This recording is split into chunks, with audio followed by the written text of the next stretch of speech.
세상에는 가짜가 많아질수록 그 진짜의 가치가 더 높아지는 것입니다.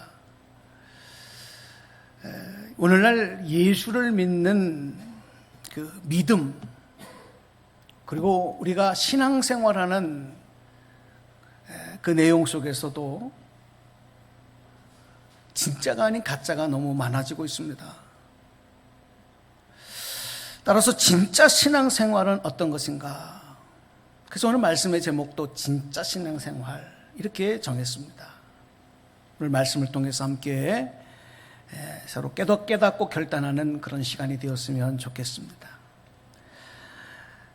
우리 한번 원론적인 얘기를 한번 드릴게요. 여러분, 우리가 신앙생활을 해야 하는 이유와 목적이 뭘까요?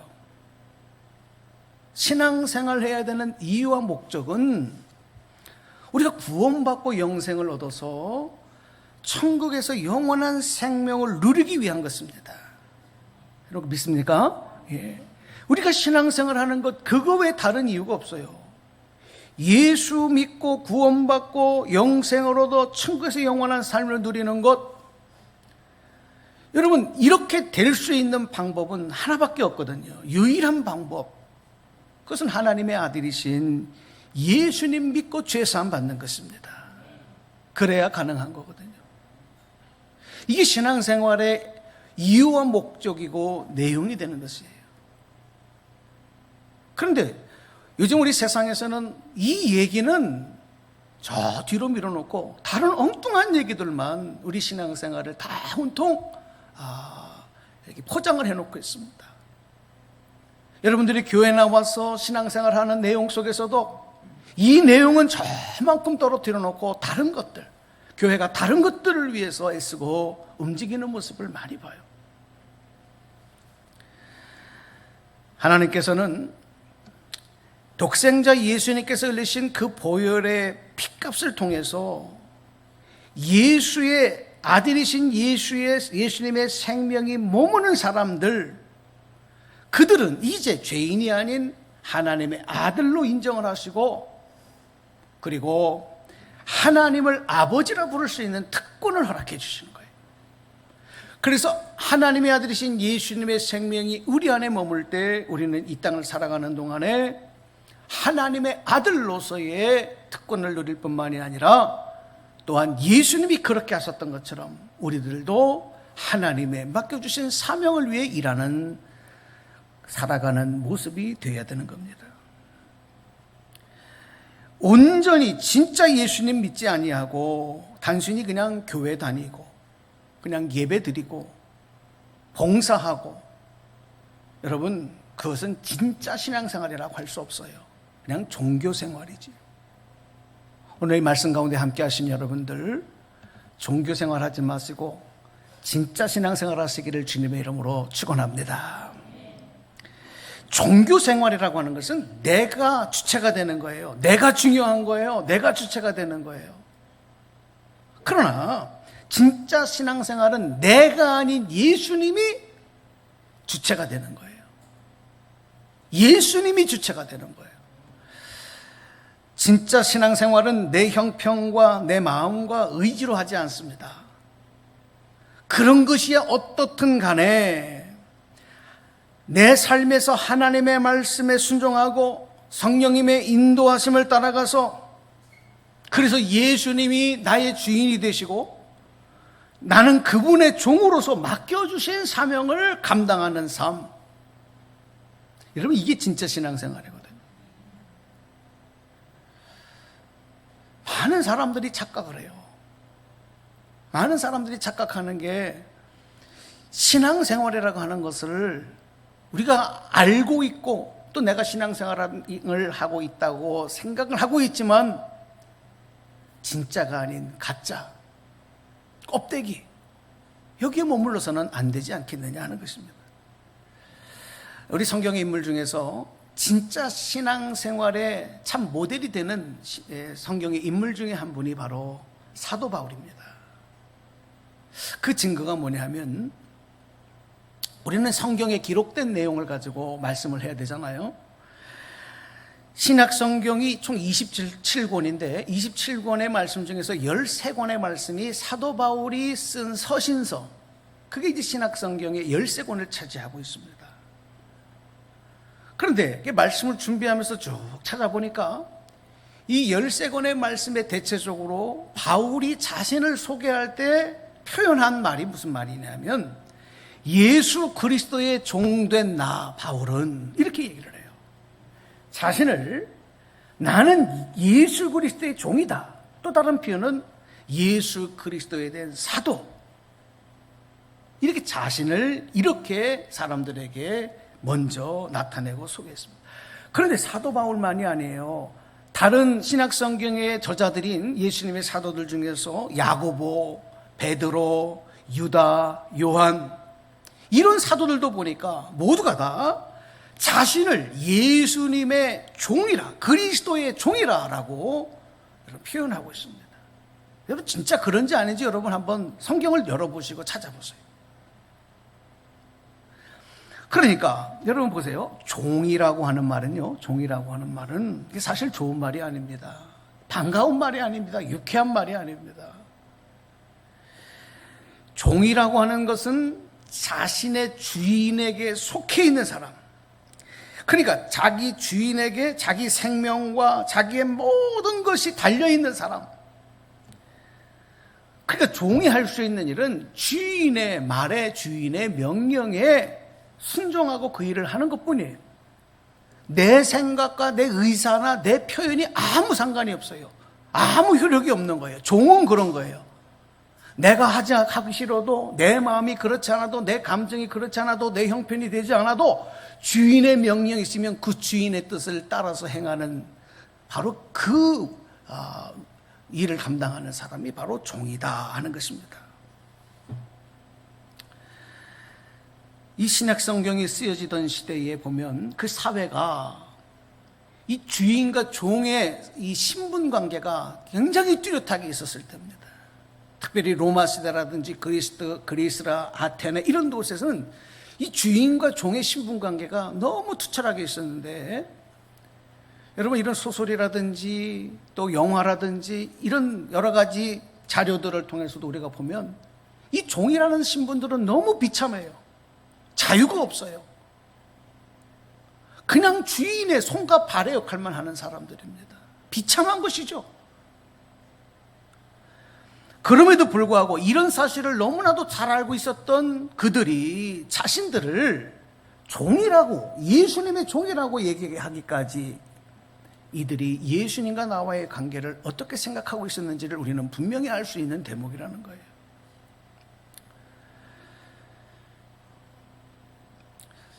여러분에게 한번 질문을 해보겠습니다. 여러분이 신앙생활을 하면서 나는 예수님의 종이다, 얼마나 우리가 이런 생각과 이런 믿음과 이런 고백을 가지고 신앙생활을 하고 있는지 여러분 어떠십니까? 정말 내가 예수님의 종입니까? 정말 예수님이 나의 주인이십니까? 아니면 내가 주인이고 예수님은 종처럼 생각하지는 않습니까? 우리 한번 질문을 던져봐야 합니다.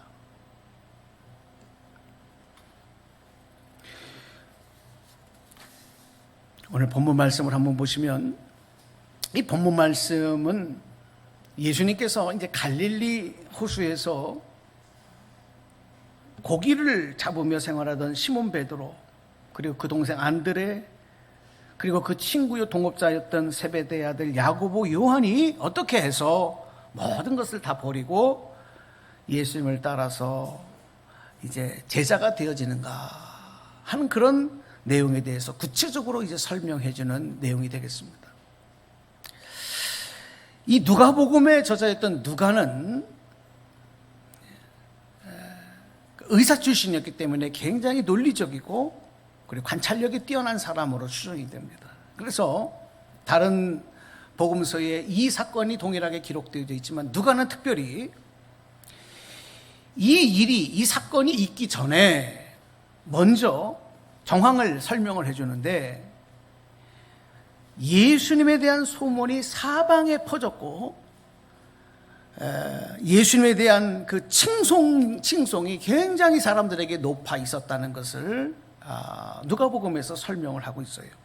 누가복음 4장 38절 이하에 보면, 시몬 베드로는 예수님께서 자기 집에 오셔서 열병을 앓고 있던 장모의 병을 고쳐주셨고, 또 자기 집에서 소문을 듣고 찾아온 수많은 병자들을 고치시는 그런 예수님을 직접 목격까지 하는 것입니다.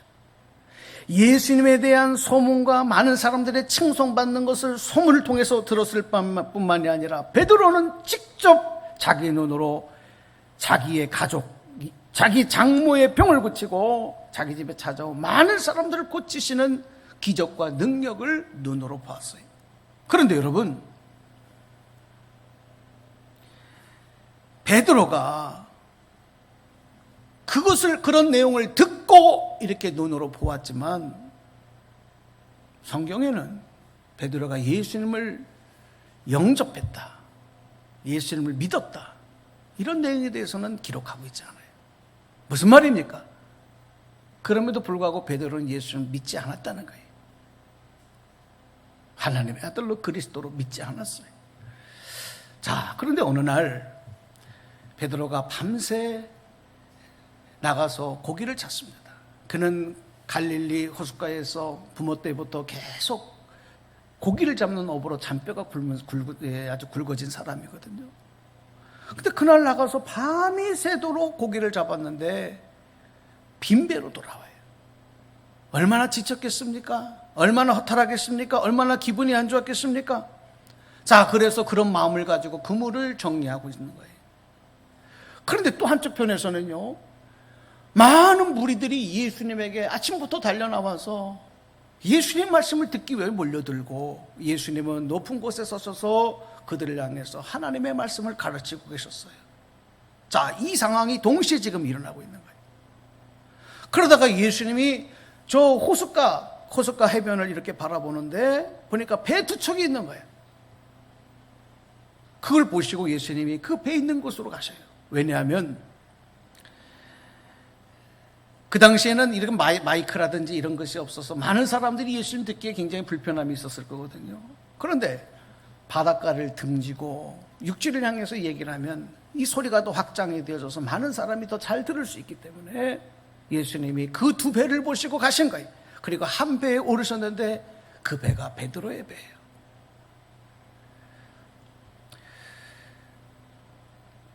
오늘 본문 3절 말씀을 한번 읽어드릴게요. 3절 말씀 보겠습니다. 예수께서 한 배에 오르시니 그 배는 시몬의 배라. 육지에서 조금 떼기를 정하시고 앉으사 배에서 무리를 가르치시더니.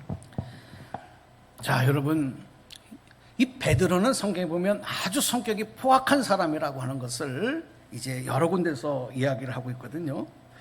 이 포악한 성격의 이 베드로가 만약에 예수님에 대한 소문을 듣지 못하고 또 예수님이 자기 집에 와서 자기 장모의 병을 고치고 많은 사람들의 병자를 고치셨다는, 많은 사람들에게 칭송을 받고 있는 분이라는 사실을 모르는 상태에서 만약에 예수님이 주인의 허락도 없이 배에 올라타셔서 더군다나 이 배를 조금 육지에서 떨어뜨려 움직여달라고까지 얘기하시는 그런 이야기를 들었을 때 베드로가 어떻게 반응했을까를 우리는 한번 상상을 해볼 수가 있어요.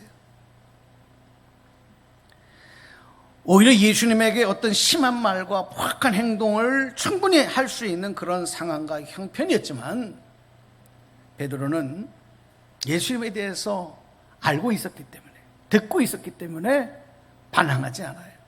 자기 성격을 참아요. 자기 감정을 참아요.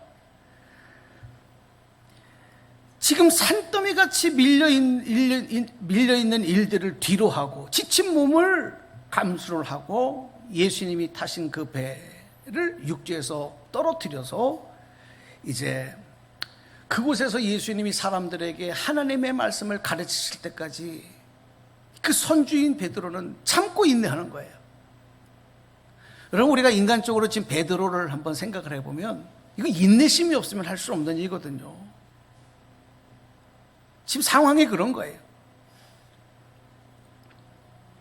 자, 여기서 우리가 한 가지 좀 적용하고 싶은 내용이 있어요. 우리가 여러분, 예수님에 대해서 귀로 듣고 알고 예수님의 능력을 눈으로 보고 체험해도 또 나아가서 예수님이 직접 나를 찾아오시고 지금 나와 함께 하신다고 하는 사실을 내가 느끼고 있으면서도 또 한 발짝 더 나가서 내 시간을 들이고 또 내가 희생을 감사하면서까지도 예수님의 하시는 일에 동참을 하고 있다 하더라도 베드로처럼 말이에요. 그것이 예수님 믿는 것과는 다른 이야기다. 진짜 예수님을 믿는 것과 그런 모습은 다른 내용이다. 지금 베드로는 예수님을 위해서 그렇게 봉사하고 있고 인내심을 가지고 참고 기다리고 있고 자기 배를 내어드렸고 자기 산더미 같이 밀린 일들을 다 뒤로 하고도 지금 그 일을 감당하고 있었지만 여러분, 그게 예수님 믿는 거하고는 다른 얘기다 이거예요.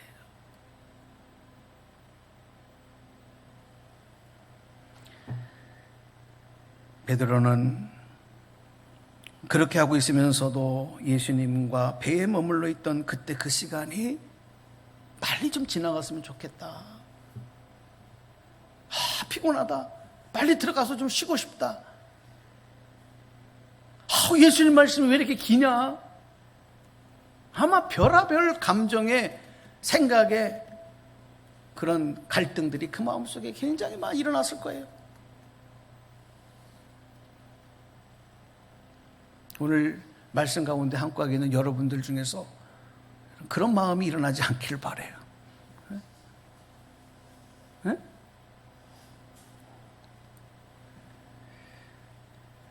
우리가 예수님 위해서 봉사하고 또 예배를 드리고 지금 이렇게 힘들게 시간을 구별하고 환경 속에서도 결단하고 나와 예배를 드리고 있고 또 더 나아가서 맡겨진 사명도 감당을 하고 있고, 그런데 베드로처럼 하고는 있지만 기쁨으로 하지 못하고 정말 인내심을 발휘하면서 억지로 혹시 그렇게 그 모습이 오늘 나의 모습은 아닌가 한번 우리가 생각해 볼 필요가 있는 거예요. 인간된 도리상, 체면상, 또 관계상, 인간적인 관계 때문에 어쩔 수 없어서 좀 더 책임감 있는 사람들은 그 책임감 때문에 지금 베드로와 같은 모습을 취하면서 지금 교회를 하고 있고 또 교회 일원으로서 활동하고 있고,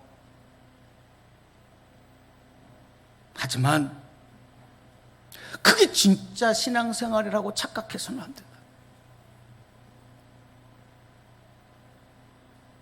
그런 것으로 진짜 신앙생활을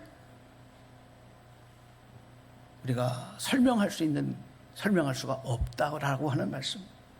자, 무리를 향해서 말씀을 마치신 예수님은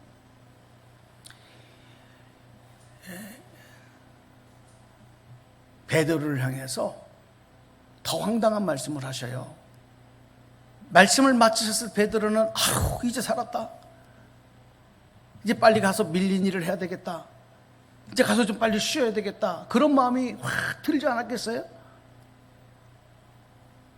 근데 예수님께서 더 황당한 얘기를 하시는 거예요. 뭐라고 얘기하냐면, 자, 우리 4절 말씀을 한번 보겠습니다. 4절. 말씀을 마치시고 시몬에게 이르시되 깊은 데로 가서 그물을 내려 고기를 잡으라.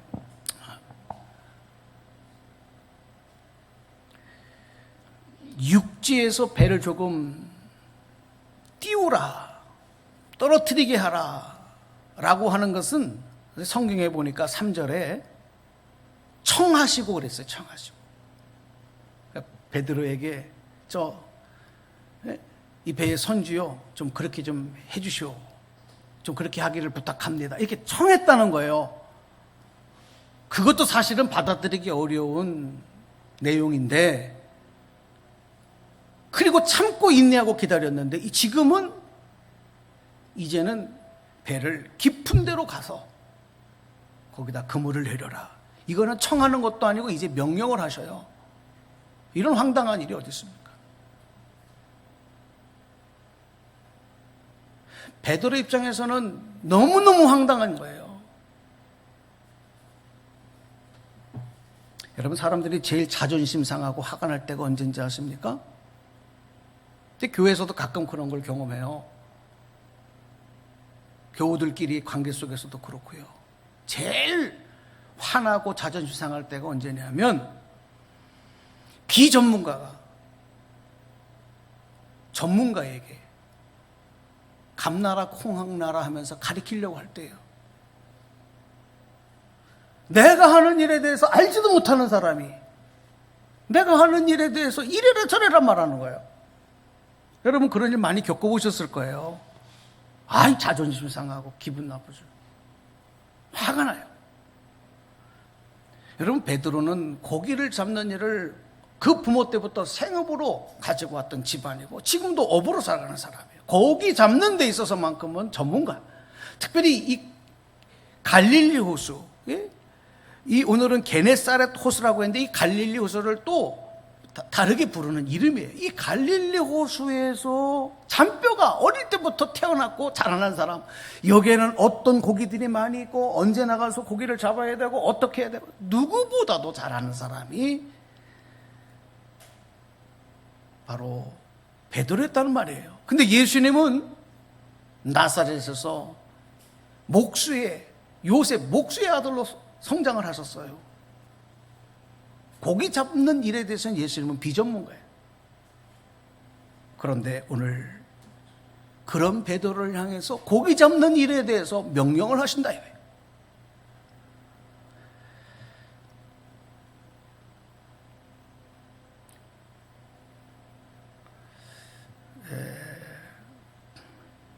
지금 예수님의 이 말씀은 베드로가 도저히 받아들이고 또 따를 수 없는 이야기.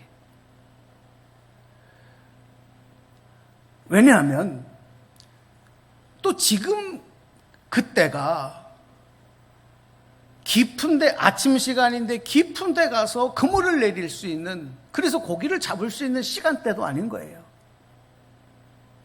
예수님 하시는 말씀이 베드로 생각에서는, 전문가 입장에 생각할 때는 하나도 안 맞아요.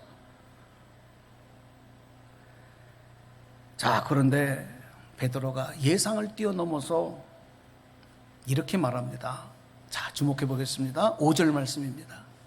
시몬이 대답하여 이르되 선생님, 우리들이 밤이 새도록 수고하였으되 잡은 것이 없지만은 말씀에 의지하여 내가 그물을 내리리이다 하고. 아멘. 예수님 말씀에 순종해서 노를 저 깊은 데 가서 그물을 내리는 거예요. 그렇게 예상치 않는 행동이 베드로에게서 나와요. 여기 우리가 주목할 것은 베드로가 자기 지식과 경험과 생각이 아닌 주님의 말씀에 순종하겠다는 고백, 그리고 행동, 이게 여기서 지금 나타나는 거예요. 사실 이런 말과 베드로의 대답과 행동도 대단해 보이지만, 자, 그런데 여기서 여러분, 그러면 정말 베드로가 예수님을 하나님의 아들로 믿었기 때문에, 예수님을 정말 영접했기 때문에 그렇게 했을까? 우리 또 질문을 던져볼 수 있는 거예요. 저는 아니라고 봐요. 아직도 안 해요. 그렇게 우리의 예상을 뛰어넘어서 자존심까지 짓누르면서까지 예수님 말씀을 따르고 있지만 아직은 아니다.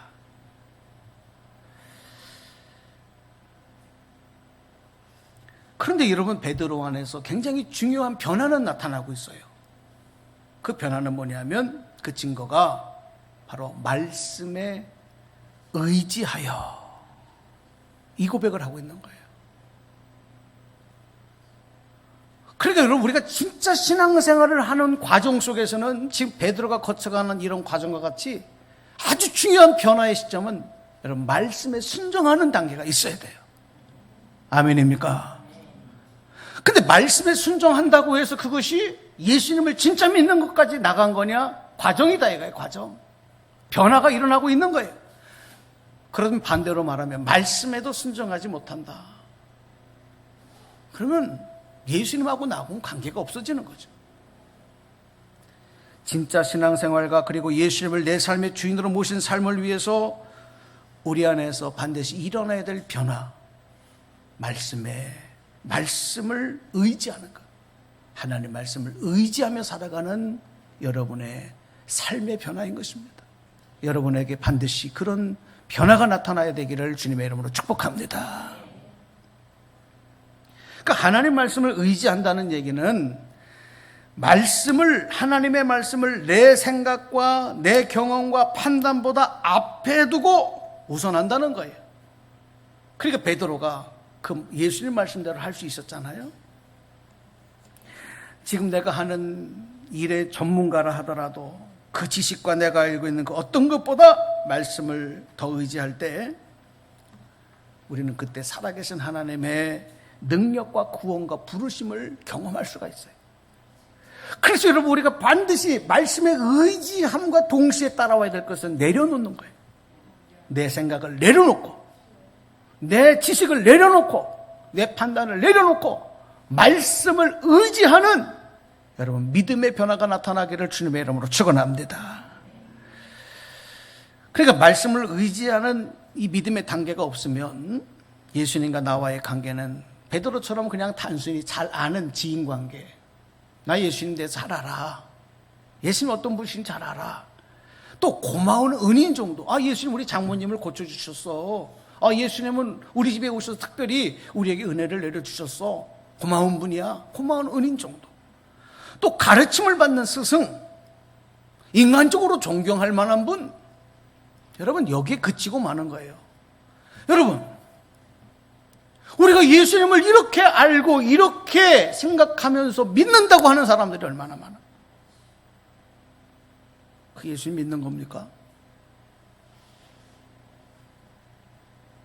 말씀에 의지함으로 행동할 때 꼭 따라 나오는 게 뭐냐? 꼭 따라오는 것, 또 꼭 따라오는 결과, 열매. 한번 따라서 합시다. 순종입니다. 베드로는 말씀에 의지하여 예수의 명령에 순종하여 깊은 데로 가서 그물을 내렸습니다. 여기까지가 베드로가 한 일입니다. 베드로가 할 수 있었던 일은 여기까지입니다. 말씀에 의지하여 순종하는 것이 베드로가 할 수 있는 전부였고, 그 다음의 결과는 이제 예수님이 하시는 거예요. 말씀 6절을 보겠습니다. 그렇게 하니 고기를 잡은 것이 심히 많아 그물이 찢어지는지라. 예. 이런 결과를 보고 베드로가 어떤 행동을 합니까? 다른 배에 타고 있었던 친구들에게 도와달라고, 다른 배를 가지고 있는 친구들에게 도와달라고 헬프미 도움을 요청을 해요. 그래서 그 잡은 그물을 올려드렸더니 두 배에 가득 찰 정도로 많은 고기가 잡히는, 이게 기적 아니겠습니까? 이게 기적이에요. 전문가의 생각과 판단과 모든 것을 뛰어넘는 거예요. 그런 결과가 나타난 거예요. 이게 기적인 거예요. 그런 결과를 베드로가 본 것입니다. 우리가 여러분 예수님을 믿으면서 많은 분들이 이런 베드로가 지금 경험하는 것 같은 이런 축복과 기적과 은혜를 경험해요. 아마 여러분들도 이런 은혜를 많이 경험하셨을 거예요. 예수님과 함께하면서 말씀을 의지하고 순종하기만 해도 하나님의 은혜와 능력과 기적과 같은 일들을 우리는 얼마든지 경험하며 살 수가 있는 겁니다. 자, 그러면 이게 진짜 신앙생활의 전부냐? 여러분, 여기에 진짜가 하나가 더 있다는 거예요. 진짜 신앙생활에 빠뜨려서는 안 될 진짜가 하나가 더 있다는 거예요. 반드시 이 단계를 통과해야만 진짜 신앙생활로 들어갈 수가 있는 거예요. 그 말씀이 8절에 있습니다. 시몬 베드로가 이를 보고 예수의 무릎 아래에 엎드려 이르되 주여 나를 떠나소서 나는 죄인이로소이다 하니. 아멘. 예수님이 시몬의 배에 오르시면서부터 베드로는 배 밖에 있는 사람과 다른 사람처럼 보였고, 그렇게 행동했고, 그렇게 인내했고, 예수님을 향한 고백과 순종의 실천을 통해서 배 밖에 있는 다른 사람보다 특별한 은혜와 축복을 분명히 받고 경험하고 누리는 사람이 되었어요.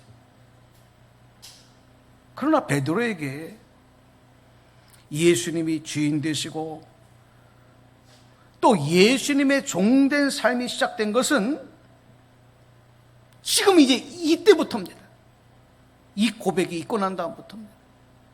자신이 하나님의 아들이신 예수님과 함께 할 수 없는 죄인이다라고 하는 사실을 깨닫고 그것을 고백하는 바로 지금 이 순간부터입니다.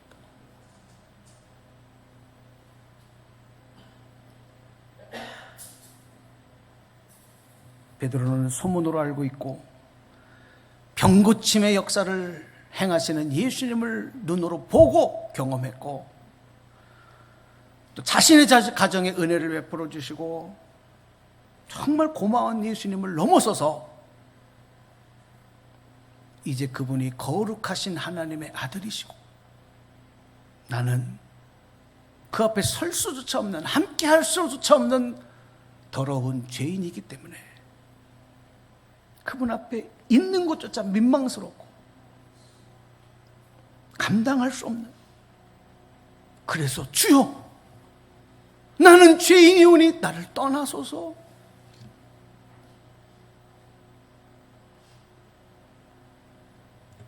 이렇게 간청할 수밖에 없었어.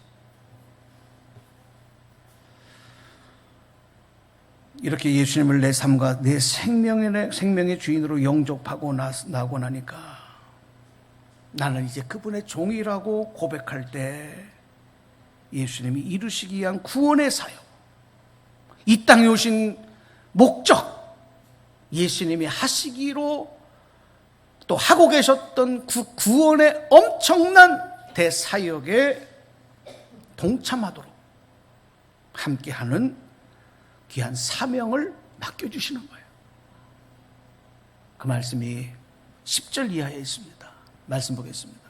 예수께서 시몬에게 이르시되 무서워하지 말라 이제 후로는 내가 사람을 취하리라 하시니.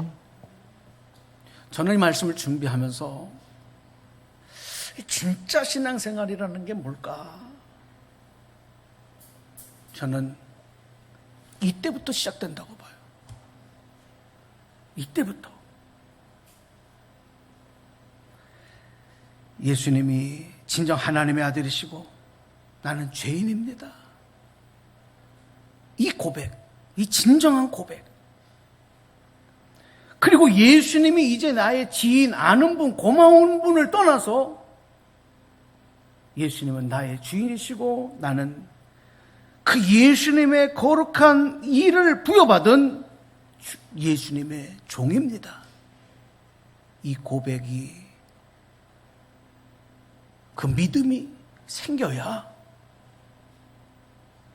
진짜 신앙생활을 하는 거다. 정말로 베드로와 또 그 모습을 옆에서 바라보고 있던 야고보, 요한까지도 자기 모든 것을 버려두고 예수님을 따랐다. 오늘 본문은 그렇게 기록을 하고 있습니다. 11절 우리 한번 보시고 마지막 함께 다 합독하겠습니다. 시작. 그들이 베드로를 육지에 대고 모든 것을 버려두고 예수를 따르니라.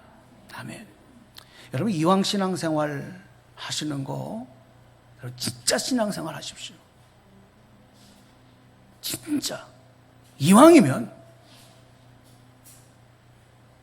그렇게 해달라고 기도하시고 성령님의 도우심을 간구하시고 결단하는 여러분 되었으면 좋겠습니다. 이제 그들은 정말 중요한 게 뭔지, 인생에서 그동안 정말 귀하게 여기고 소중하게 여겼던 것들보다 더 우선하고 더 중요하고 더 귀한 게 무엇인지 그들은 이제 비로소 깨닫고 그리고 결단한 겁니다. 그랬기 때문에 모든 것을 버려두고 예수님을 따를 수 있었던 겁니다. 중요한 건 모든 것을 버려두고 우리는 이걸 못하는 거예요. 그러니까 예수님을 못 따르고 진짜 신앙생활까지 못 가죠. 왜? 나는 예수님의 종이 될 수 없다니까요. 나는 예수님의 종의 사명을 감당할 수 없기 때문에, 나는 없다고 생각하기 때문에 그걸 못 버리는 거죠. 내 생각, 내 지식, 내 성향, 내 소유, 내 습관.